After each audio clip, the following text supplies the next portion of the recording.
and maintaining deep diaphragmatic breathing. Ooh.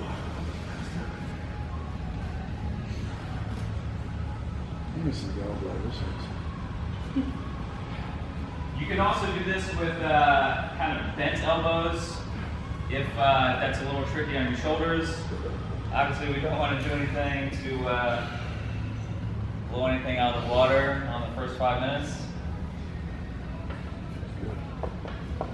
All right, guys, we'll be here for about 30 more seconds. Now, on your last couple exhales, I want you to get as tight as you can through your abs. Again, almost like you're crunching yourself totally up.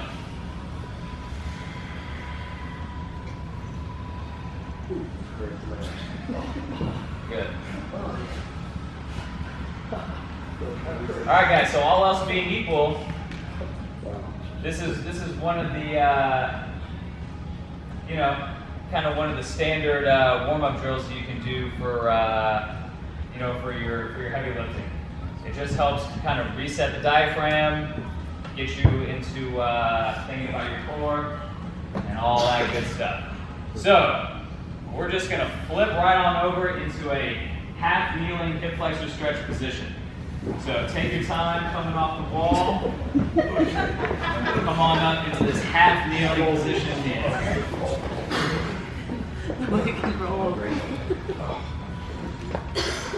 So again, we're going to keep with the diaphragmatic breathing idea. So still thinking about breathing in through the nose, out through pursed lips. Okay? So I want you guys to think about is staying on this back toe, flat on this front leg, keeping your butt tight, and ideally straight line from this bottom knee to this hip to this shoulder. All right, no undue extension. Ideally, if everybody's hip is okay. Everybody feeling good here?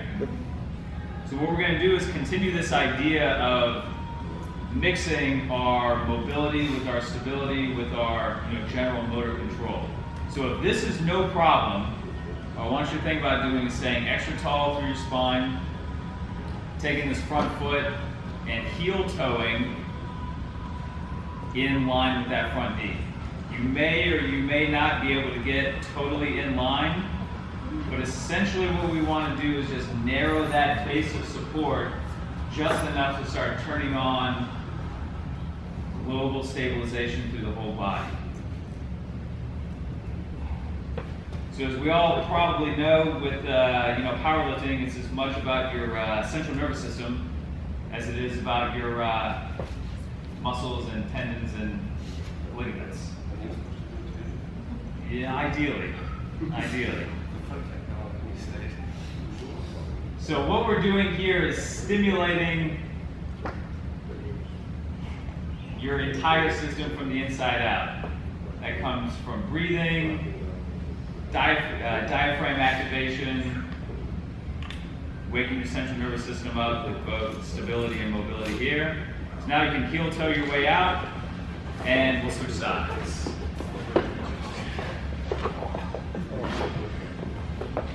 Same thing here.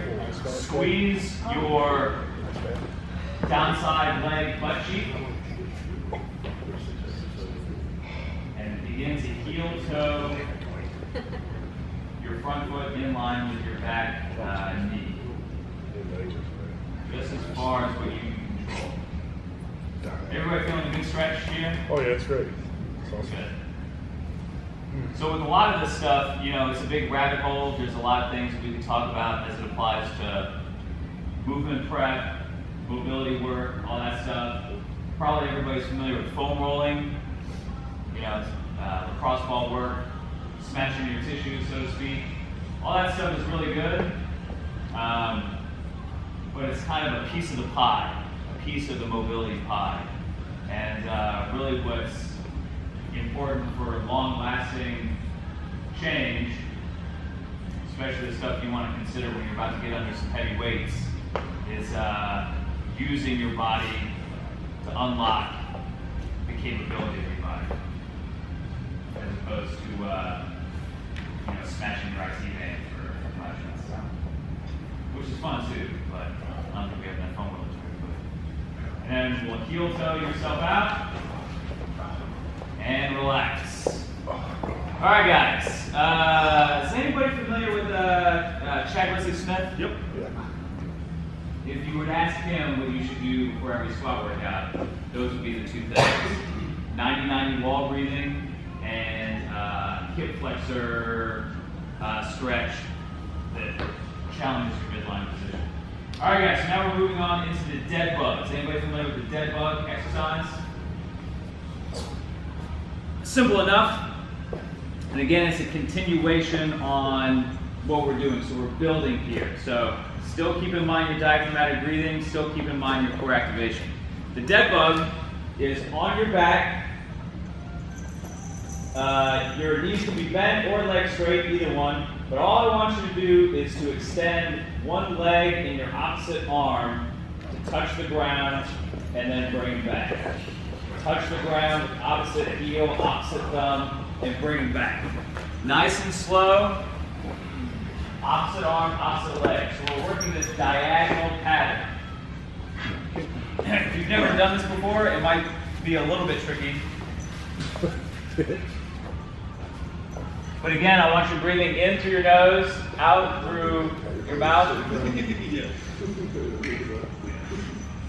And keep in mind that same back position, kind of neutral lumbar spine, and ab activation that you were doing up against the wall. I want you to try to keep that here. Your legs don't have to be totally straight. Your arms don't have to be totally straight. Any sort of bend is totally fine. But the point here is that we're working your core, working your hips, working your shoulders in a coordinated effort. And for all of you guys who are coaches and trainers, you're probably familiar with the sling system. Yeah. How your opposite lat, your opposite glute. Yes. Well, that's exactly what we're doing here. You okay over there, Chris? Oh yeah. I'm just old. So, from both a motor control perspective of how your brain moves your body, this is what the dead bug is working. It's how your opposite limbs work together, how they activate together. So we're gonna keep this up for about 1 more minute. Again, if this is tricky on your hips, you can keep your knees bent, what have you. But do try to be sure that you're not inadvertently moving your opposite arm when you're reaching over your head. So there's 1,000,001 different variations of the dead bug, and they're probably all worth exploring. Oh no, I'm good. But in the interest of time, we're going to take one more deep breath and relax. Alrighty, guys.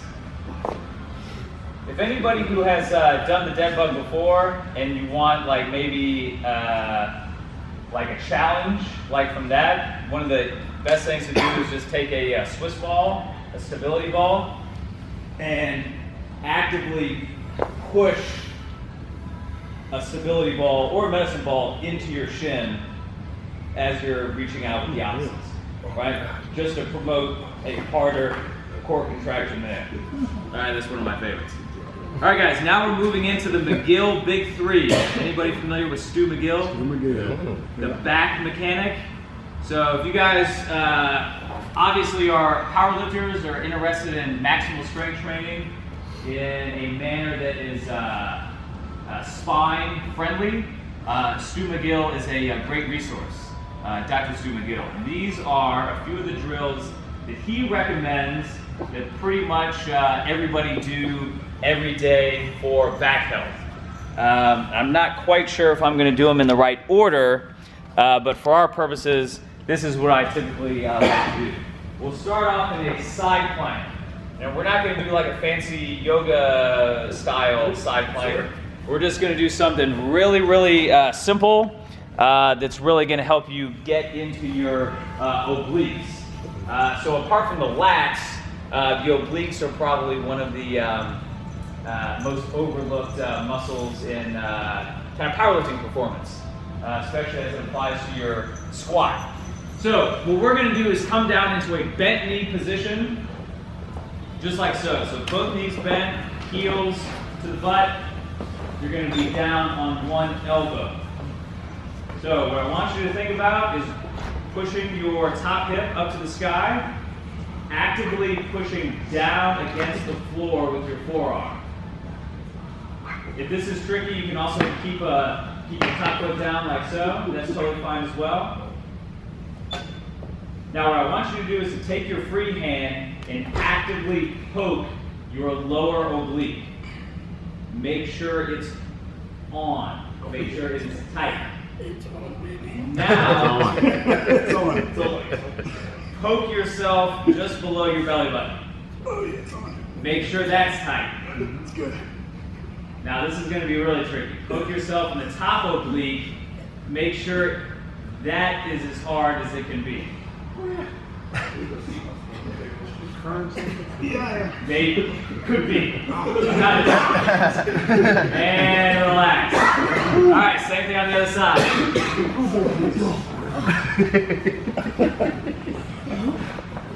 Top hip, high. Damn sweats are so big, man. Pushing your forearm down to the ground. Yes, I can. If you want a little bonus, you can just float the top leg. Keeping that same bent shape, you can just float it. Now you'll notice if you do that, you have to push extra hard through your bottom leg. So it's almost like a single leg glute bridge on your side kind of idea. Right? So same thing, poke yourself in the bottom oblique. Make sure it's as hard, as active as it can be. Poke yourself just below the navel. Make sure that's engaged. And then poke yourself just below the ribs on the top oblique. Again, maintain deep diaphragmatic breathing. And relax. How's everybody feeling? Great. Good? Yeah. Side planks. I recommend that you do them a lot. I recommend that you do them in that manner. This is super duper, like, you know, again, kind of cool and fancy, but the point is when you do stuff like that, the long leverage side plank, you're putting a lot of that leverage onto your back and spine. And the fact is, the vast majority of people just, it probably does a little bit more harm than good to like your QL and your erectors. So don't try to be fancy, especially if you're about to like do heavy squats, for God's sakes. So keep it bent, keep it tight, check yourself.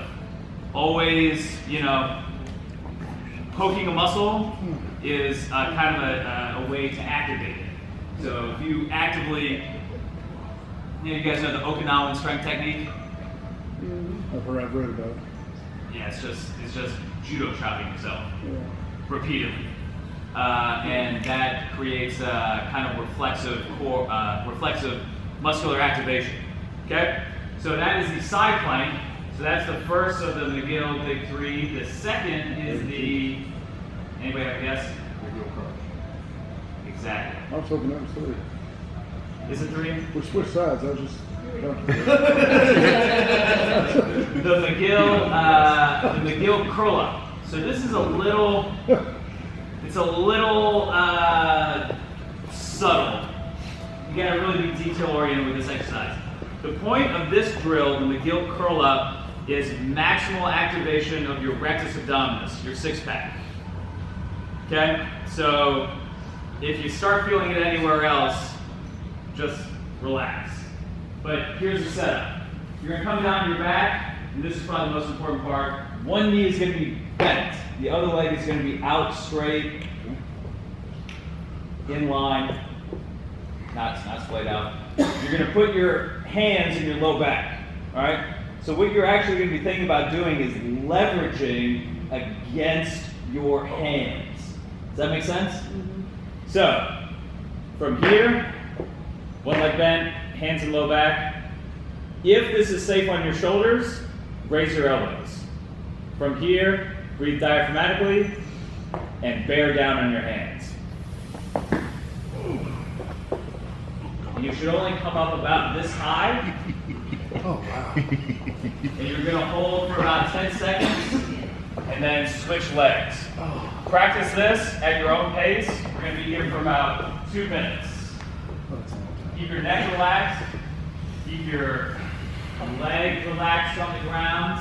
The tendency is going to be to raise the leg, but try not to let that happen.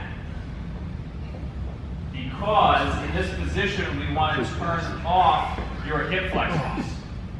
That's the point of one knee bent and one knee straight. If you start raising the leg, you're using your hip flexors. Now, if your hip flexors are so tight that your leg just pops up anyway, that's totally fine as well. But try to actively relax your hips and just focus on your six-pack. The raise here is very subtle. You're not going very high. I would also recommend keeping an eye on the ceiling. Don't necessarily try to look towards your feet. You want to keep that neck neutral.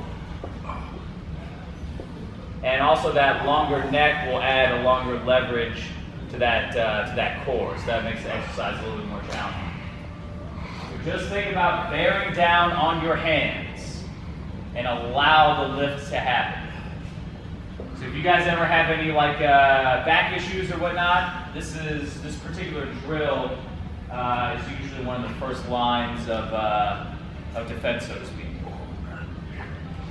I'm talking a lot. Does anybody have any questions? Take one more deep breath. One more rep here. Usually you want to hold somewhere between like 15 to 30 seconds per side, or over the course of time, when you get used to taking breaths, like short, shallow performance breaths, you can literally hold one side for like 3 to 5 breaths, if you want to count it that way. Yes, ideally. Ideally. Short breaths through the nose. All right, guys, so the last of the McGill Big Three is the bird dog. So you guys are probably familiar with the bird dog exercise. It's the same basic premise as the dead bug. It's opposite arm, opposite leg activation. So again, working on the sling system. The only thing that we're just going to make sure that we do is hold each position for like 5 seconds. So neutral here through the spine on all fours. What I recommend that you do first is kick a leg back and make sure you get as tight as you can through that glute that's extended, and then reach the opposite thumb to the sky.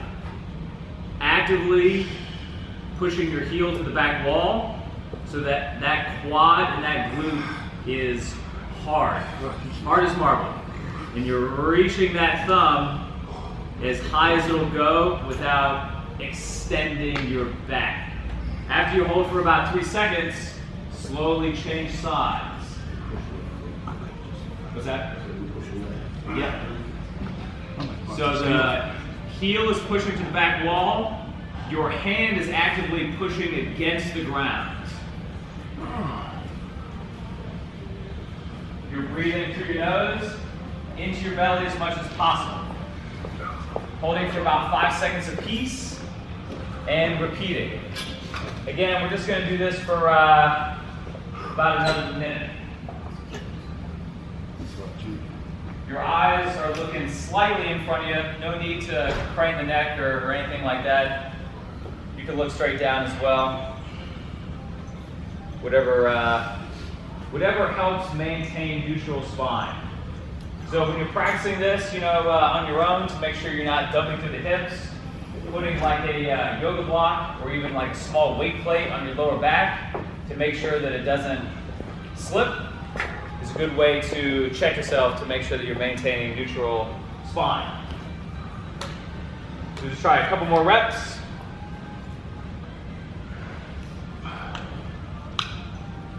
Couple more reps.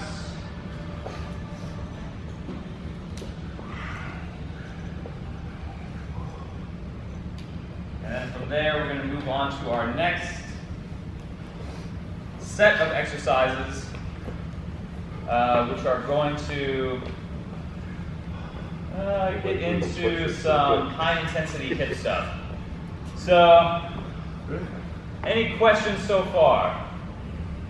Questions, comments, concerns? You know, this is a lot of stuff, but the whole point here is that, you know, again, you're just using your body to unlock the capabilities of your body. Okay, so the more you can kind of consciously think about how you're creating or resisting movement through your body, the more conscious focus you can put into that, the better. Okay? So now we're going to move on to just a couple of hip things. Probably the best thing to do would be to do this up against a wall. So I'm going to demonstrate up against this wall real quick. And it's not complicated. Don't try to overcomplicate this drill. All you're doing is making a big hip circle under high muscular tension. So this is what we're going to do. You're going to put your hands up against the wall, come down at a slight diagonal, just so that you're absorbing some of your body weight through your hands up against the wall, so that you're effectively unloading your hips a little bit. What you're going to do is start by drawing one knee up as high as it'll go. You could probably go an inch higher than what you think you can, using my abs here. Once you max out this range of motion, you're going to kick that knee out to the side as far as it'll go. And again, I'm squeezing my rear end, not allowing any twisting to happen. Okay, this is a very subtle range of motion. Then once you go out this far, you're going to bring it around, kick yourself in the butt as hard as you can, like an isometric hamstring curl, and relax. Ain't nothing to it. So put your hands up against the wall, like you're under arrest. And remember, breathing diaphragmatically, draw one knee in as high as it'll go. And then out to the side without rotating the hip, kick yourself in the butt, and then switch sides. I'm gonna touch you by your shoe just to make sure. Just give you some cueing. Oh, here, Luke. Yep, push against my hand. Match knee to knee. There you go. Push against my hand. There you go. So match knee to knee here, knee to knee. Now push against my hand. How long should the rotation take? In terms of time? Yes.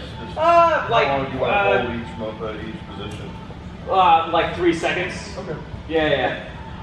Obviously, you know, we're just taking the traditional dynamic throw your hip out thing, and we're actually adding muscular control. Yep, exactly. Kick yourself hard in the butt. Yeah, that's good. Good. Yeah.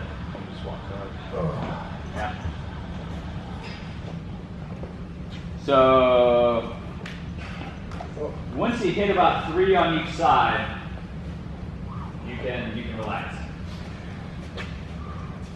So think about what we're doing here. Everybody likes to hate on the hip flexors as being like too tight all the time. Like you gotta stretch your hip flexors. Well, that's partly true. But also, you want to make sure that your hip flexors aren't weak or lazy or anything like that. So by doing active hip flexor work, that is a big game changer for your squat and your deadlift. We probably won't do it today, but if anybody saw the video that Dave posted when we did the kettlebell stuff here, where I was like grabbing his feet and he was pulling himself into a squat, that's active hip flexion. active hip flexion is very, very important. Very, very important. This is just an easy way to train that. Also, you think about cranking out like this. You know, if everybody likes to do like your lateral band walks with your hip circle kind of thing. Well, again, what are you working? You're working what, side butt, glute medius or whatever. I mean, again, all that stuff is good by working hip external rotation with no resistance. You're learning how to build that strength from the inside out. You know what I mean? It's almost like you should be able to get as tight as you would theoretically need to be to pull like a heavy deadlift without actually grabbing anything. You know what I mean? So this is all about generating intra-abdominal pressure, generating torque through the hip or through joints, generating muscular radiation tension. It's all about stuff that you would theoretically be applying to a weight, just not applying to a weight. And the good thing is this is not only good movement prep for stuff like powerlifting, but it also will help fill in some of these movement gaps. The video that you did with David, how long do you hold the feet back? Oh, good question. Yeah. The politically correct answer is that it depends on it would depend on the nature of the person. Because sometimes people will have gaps of control. Like they might be like really strong here, but the closer they get, like the less control they have, which you can kind of tell like by like when they're shaking. Some people are just the opposite. But in general, something like 10 seconds, like maybe 5, 4, 3, 2, 1, then like a 5-second hold. And that's just medium pressure. Zach, why don't you do it, Chris? Yeah, no, absolutely. Come on out. Yeah, so. I love you though.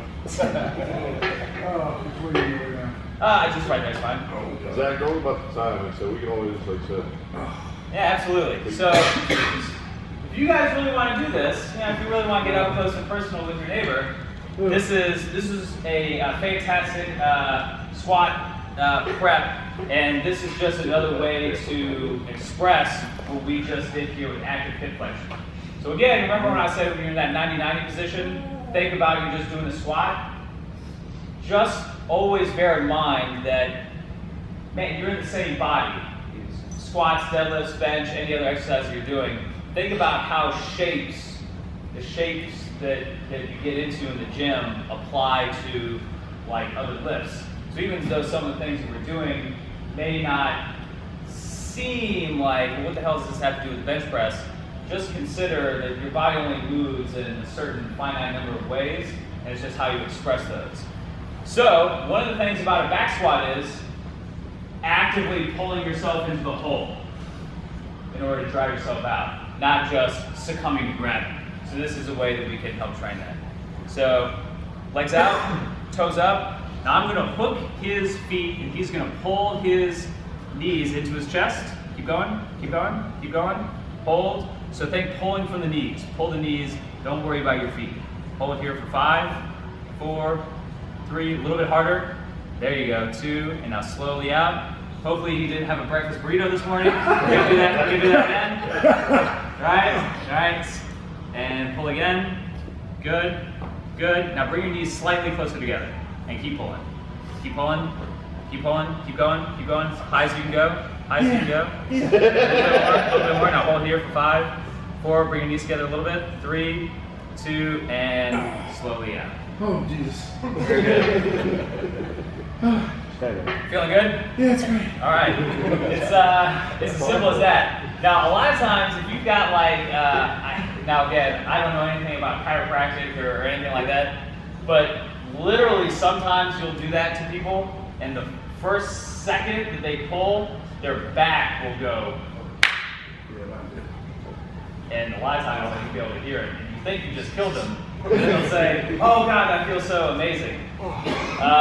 So if you want some do-it-yourself chiropractic, don't tell anybody that I told you that, because it's probably illegal. But I don't really know what it does, but my guess is that a lot of times